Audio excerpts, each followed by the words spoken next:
Salah satu akun informasi yang mengunggah sampah jeroan di pantai belakang bandara ialah @balikpapanku. Admin dari akun tersebut mengunggah video yang memperlihatkan tumpukan sampah jeroan kurban.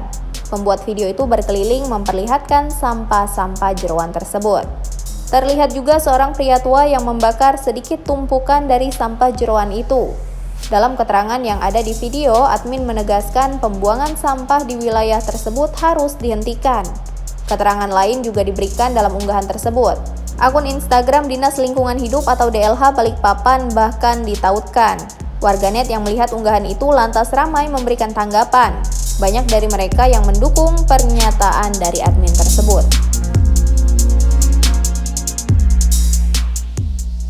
Ini adalah pemandangan pesisir pantai di belakang Bandara Lama atau lapangan Trakindo.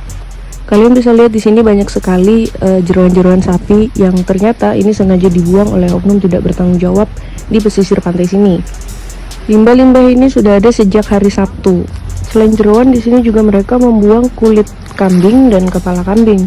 Untungnya warga sini ada inisiatif membersihkan jeroan-jeroan yang dibawa anjing ke lapangan.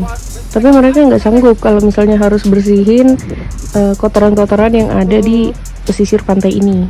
Bepis Kebauan melaporkan di TKP. Terima kasih sudah nonton.